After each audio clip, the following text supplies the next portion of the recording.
Bah déjà, bonjour à toutes et à tous. Je vais vous présenter mon stage que j'ai effectué à Dinafor côté INRAE, qui portait sur la contribution méthodologique à la mise en œuvre d'un observatoire de l'évolution des haies dans le sud-ouest de la France. Donc, le projet ELIS, il est parti notamment du fait qu'il y a une grande antériorité de travaux en rapport avec les haies et les lisières au laboratoire, mais également puisque on a pu noter plusieurs changements dans l'agriculture. Donc plusieurs personnes au sein du laboratoire, dont mes encadrants Catherine Bonnet et Marc de Conchat, se sont dit que ça serait intéressant de créer un observatoire local qui permettrait de suivre l'évolution des haies et des lisières. Donc c'est comme ça qu'est né le projet ELIS, dont la particularité est de combiner relevés biophysiques qui donneraient des informations sur l'état écologique de la haie et des entretiens qui nous renseignent sur les différentes pratiques de gestion des agriculteurs. Donc ça permettrait de fournir un certain nombre d'informations sur les linéaires qui pourraient s'avérer utiles dans d'autres études. Donc ce stage, il s'inscrit dans les prémices de la construction de cet observatoire local. Donc, mon rôle dans le stage, ça a été notamment de participer à la mise en œuvre de la méthodologie et à son ajustement, de l'expérimenter tout en s'appuyant sur des méthodes déjà existantes et puis de documenter l'état biophysique des linéaires tout en répertoriant la manière dont ils sont entretenus afin de pouvoir suivre leur évolution. Il est important de préciser que mon stage, il s'inscrivait dans la continuité de deux enquêtes précédemment menées à Dinafor que je devais compléter. Donc la première était composée de relevés biophysiques qu'il fallait compléter par des entretiens et la seconde c'était l'inverse. Elle était composée d'entretiens qu'il fallait compléter par des relevés biophysiques.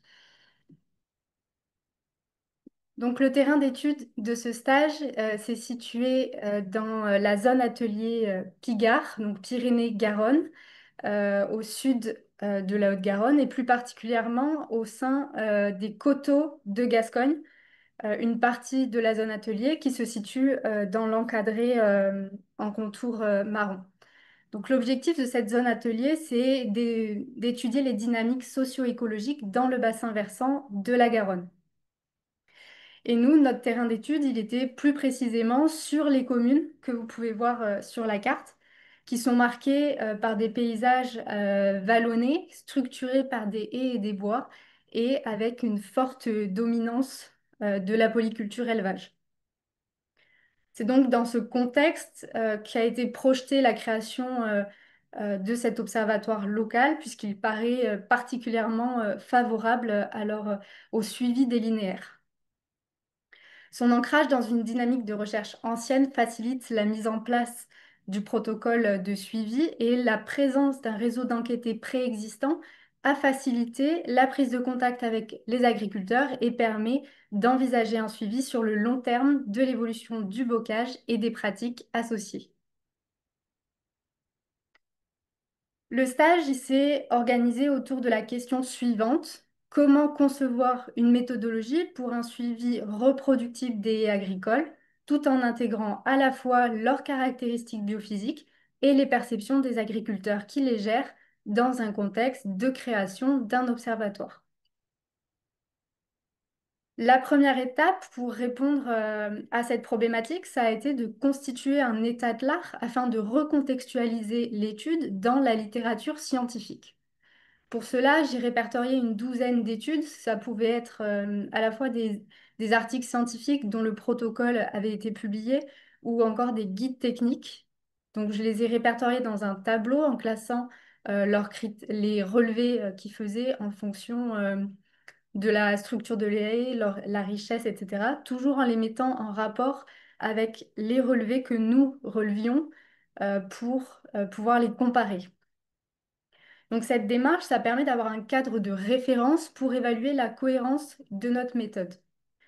Or, avoir une méthode fiable et reproductive, c'est fondamental dans la création d'un observatoire puisque il y a la volonté d'un suivi sur le long terme où cette méthodologie va être répétée. Et pour pouvoir comparer les données, il faut qu'elles ne bougent pas trop dans le temps. Le suivi D il doit donc prendre en compte leur rôle dans les dynamiques paysagères, les pratiques agricoles et la biodiversité.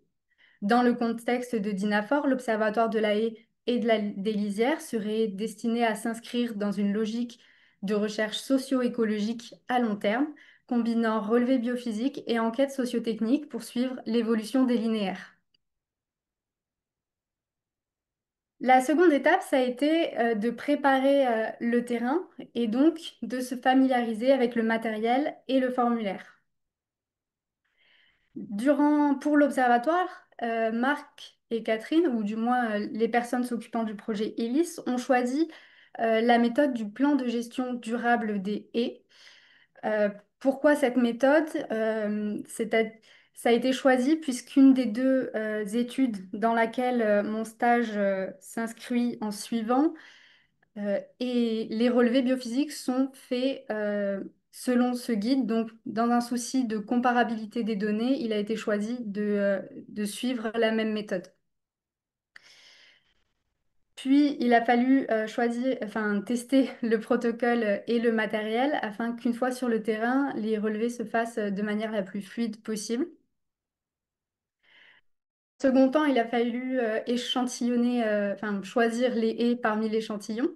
Donc, nous avons sélectionné les haies de plus de 100 mètres en excluant les lisières et les bordures de route, puisque les agriculteurs n'ont pas forcément la main mise sur la gestion de ces éléments, ce qui nous laissait un total de 16 haies. Une fois sur le terrain, nous nous rendions au centre de la haie qui avait été localisé au préalable. Nous mesurions 25 mètres de part et d'autre du centre pour avoir notre zone de 50 mètres de relevé. Nous prenions la localisation à chaque point et puis nous renseignions le formulaire.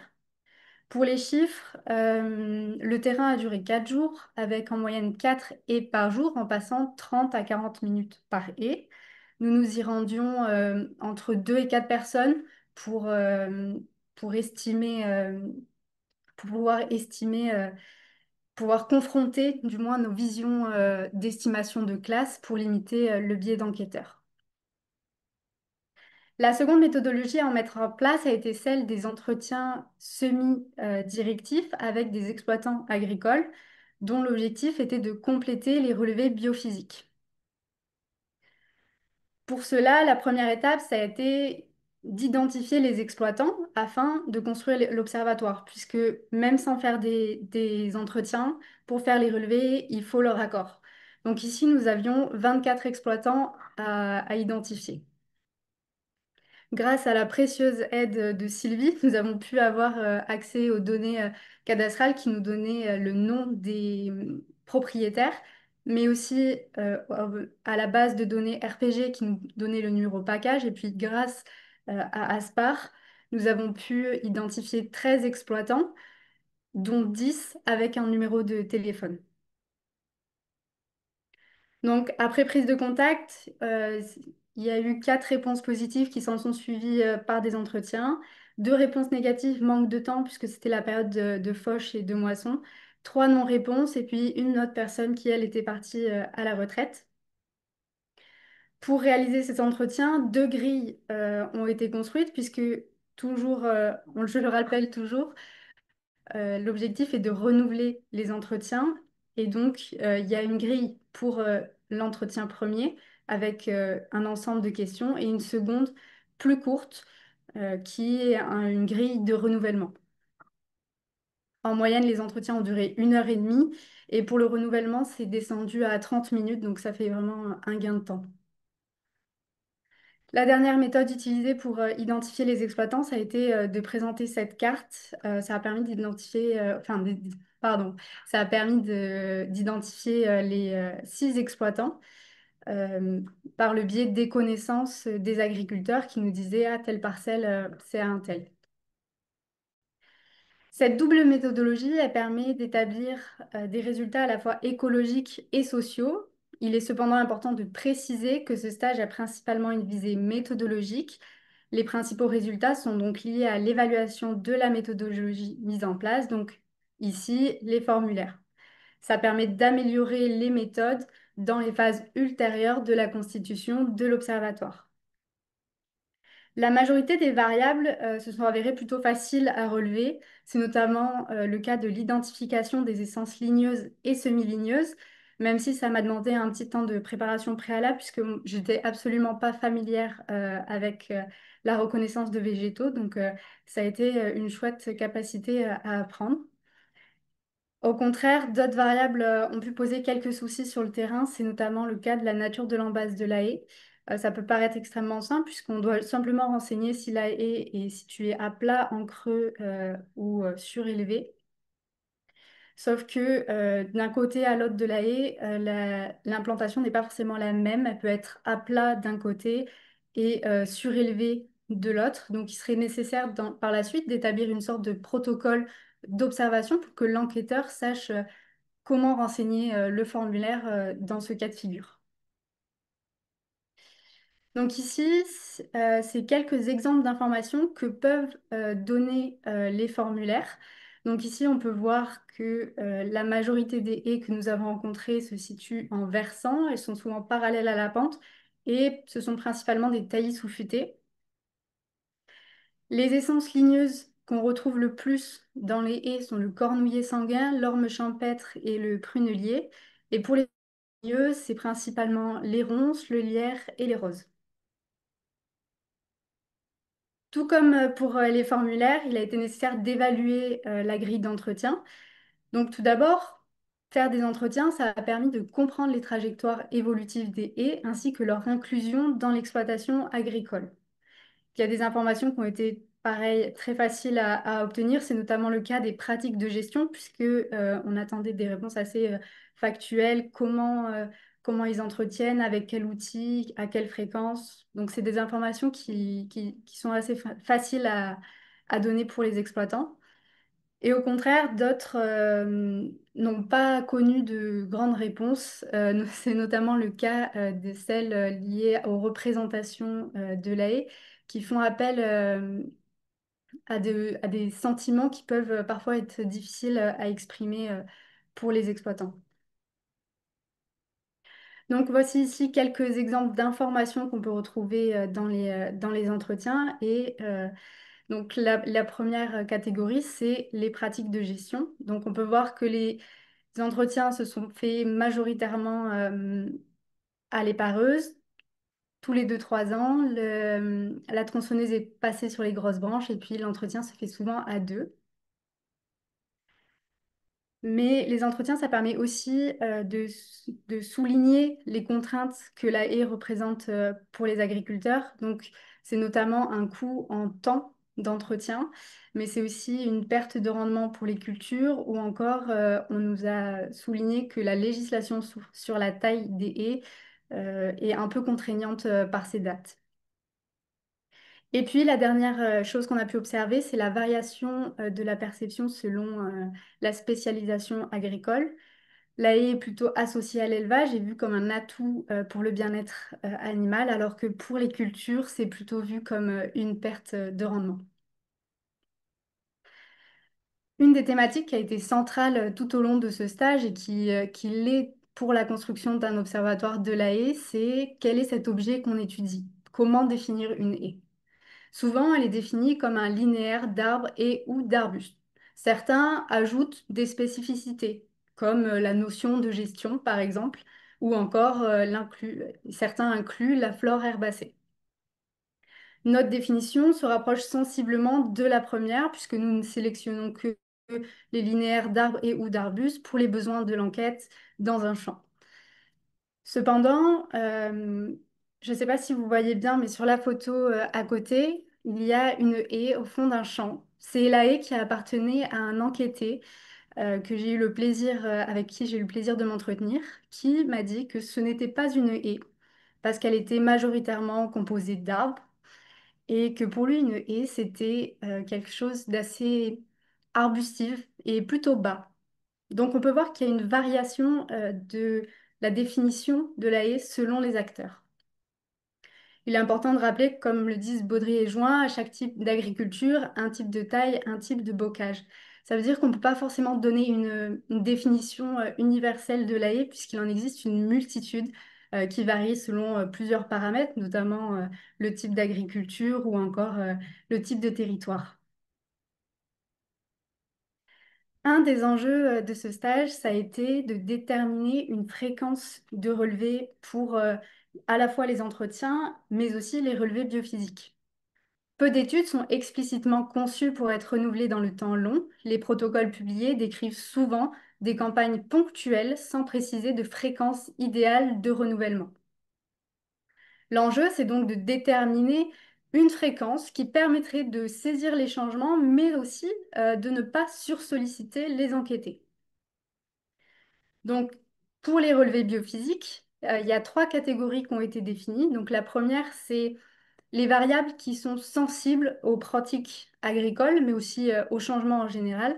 Donc, c'est celles liées à la structure et à la physionomie de la haie ou encore aux dégradations. Donc, ça peut être par exemple la largeur du houppier, la largeur de la bande enherbée ou encore les traces de dégradation. Donc, c'est des relevés qui peuvent être faits à chaque campagne de terrain. Il faut préciser que durant ce stage, j'ai proposé de réaliser les campagnes de terrain à chaque cycle d'entretien, de gestion des agriculteurs, donc c'est-à-dire tous les 2 3 ans. Donc ces variables-là pourraient être relevées dans cette durée-là. La deuxième catégorie, c'est les variables qui peuvent être sensibles, mais pas dans un temps elles sont sensibles, mais dans un temps long. Donc ça serait essentiellement la composition et le type général de haies qui pourraient être relevés qu'une fois sur deux, donc tous les 4 à 6 ans. Et puis, il y a les variables qui sont pas sensibles au changement, c'est notamment le cas de la position topographique, par exemple, qui, elle, pourrait être relevée que la première fois. Pour les entretiens, c'est pareil, il y a deux types de questions. Donc, celles qui sont sensibles au changement, donc c'est les questions sur les pratiques de gestion, les difficultés rencontrées, et elles seraient à poser à chaque entretien. Donc ici, j'ai proposé de faire les entretiens tous les 4 à 6 ans, donc une campagne de terrain sur deux. Et puis, il y a des questions qui sont très peu sensibles au changement, notamment les questions liées à l'historique et au contexte d'intégration des haies à l'exploitation. Donc, elles seraient à poser qu'une seule fois. Dans le cadre du stage, j'ai pu tester les entretiens de renouvellement, comme je vous l'ai dit tout à l'heure, et ça fait chuter de 1h30 à 30 minutes, donc c'est quand même un gain de temps important. L'étude, elle a présenté plusieurs biais, notamment dans la difficulté à obtenir les contacts des agriculteurs. Ça a été vraiment un verrou majeur de ce stage, puisque même si on arrive à obtenir leur nom, c'est compliqué derrière d'avoir leurs coordonnées. Et la seconde dimension, c'est que comme l'objectif est de construire un observatoire, nous ne voulons pas réaliser simplement un relevé ou un entretien. Il y a une volonté de répéter à une certaine fréquence ces relevés. Donc, il est cherché à établir une relation dans le long terme. Et puis la dernière difficulté rencontrée, elle est vraiment inhérente au stage et à la temporalité des entretiens. C'est que la période des entretiens était de mi-juin à fin juillet, période à laquelle les agriculteurs sont extrêmement compliqués. Donc c'est un peu compliqué pour obtenir des réponses favorables. Pour conclure, ce stage, il a permis de tester la méthodologie choisie afin qu'elle soit la plus facilement reproductible possible pour la construction d'un observatoire. Les relevés de terrain, doublés d'entretiens avec les agriculteurs, ont montré l'interdépendance des deux méthodes. Alors que l'une décrit les caractéristiques biophysiques de la haie, l'autre recueille les perceptions et les méthodes de gestion des agriculteurs, permettant ainsi d'inscrire les relevés dans un contexte plus global. Cette approche, pensée dans une perspective d'observation à long terme, rend possible la création d'un observatoire capable de suivre les évolutions structurelles, écologiques et sociales des haies dans le paysage agricole. Afin de durer dans le temps, l'Observatoire de la haie devra impliquer les acteurs en faisant partie, donc ici les exploitants. Il constitue un outil stratégique pour observer les évolutions des linéaires et rendre compte des changements paysager. Voilà.